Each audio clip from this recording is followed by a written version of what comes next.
Amanda! Are you okay? Well, I guess so. Base, Team Alpha, we've got to find. She's okay.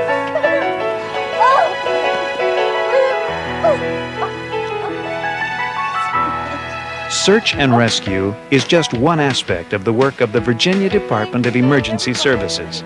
And in this case, fortunately, there was a happy ending. The agency is active in many ways, some less dramatic, but just as important.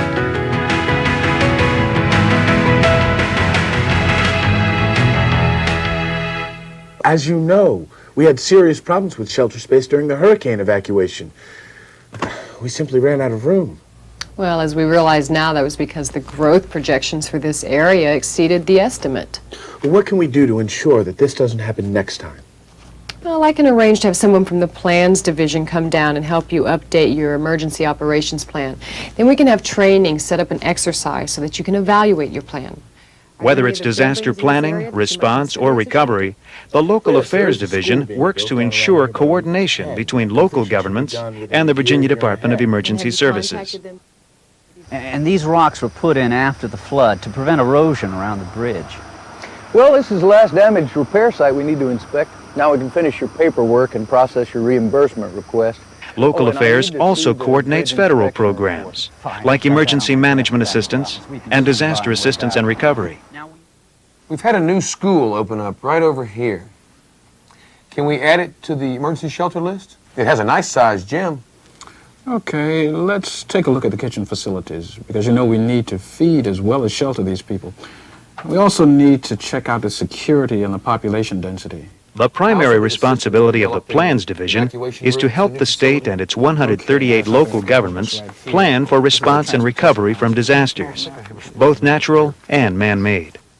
Plans include provisions for such things as alerting the public, medical assistance, security, food supplies, damage assessments, and requesting federal assistance. What's your suggestion for dealing with this factory down by the river? It's been damaged by the last two floods. In another case nearby, the Corps of Engineers suggested building a dike to divert the water. Now, we looked at the possibilities, and they continue to work with localities after emergencies to help lessen the effects of future disasters.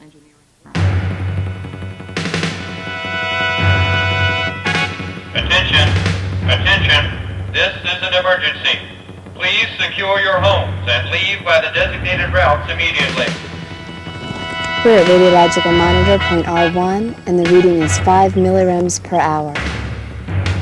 The wind isn't blowing in their direction now, but we need to get them off the lake as soon as possible. I'll take care of it right away. Sergeant Moore. Yes? We've got 2 fishermen out on the lake in the evacuation area, so I need to call Game and Inland Fisheries so they can alert them. Can you tell your officers at the roadblock that they'll be coming through? Right, let me call them now. This exercise with one of Virginia's nuclear power stations is designed to test emergency action plans. In addition to department personnel, representatives from state and volunteer organizations gather in the Virginia Emergency Operations Center to provide immediate coordination. Now, we've discussed the threat of natural disasters, but how about man-made disasters? Would that include a hazmat incident or a nuclear power plant accident? Right, and there are others, such as an oil spill or enemy attack.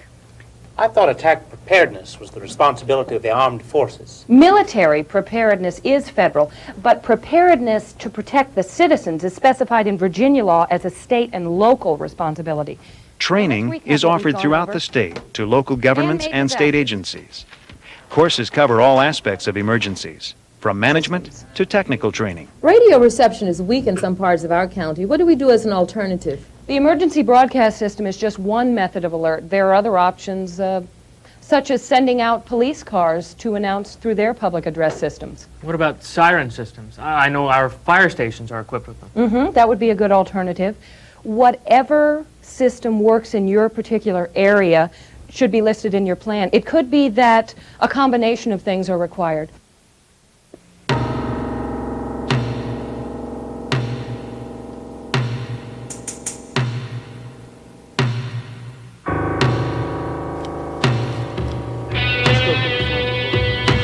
When emergencies do occur, the Operations Division often coordinates the response. Each month, hundreds of calls are answered here in the Virginia Emergency Operations Center, an underground facility manned 24 hours a day. During major disasters, the EOC functions as the hub of communication and coordination between local, state, and national agencies.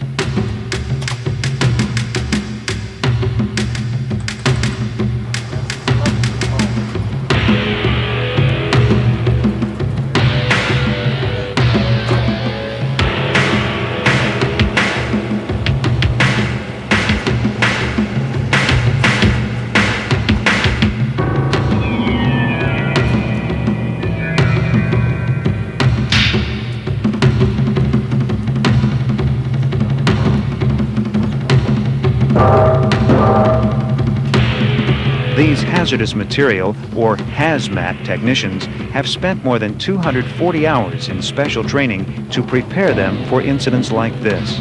The Virginia Department of Emergency Services supplements its own hazmat officers with regional response teams made up of local fire department personnel.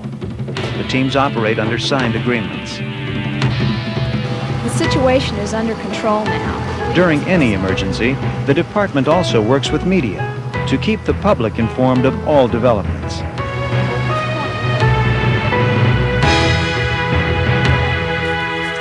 Amanda! When you need help, you call the police, the fire department, or the rescue squad. When they need help, they call the Virginia Department of Emergency Services.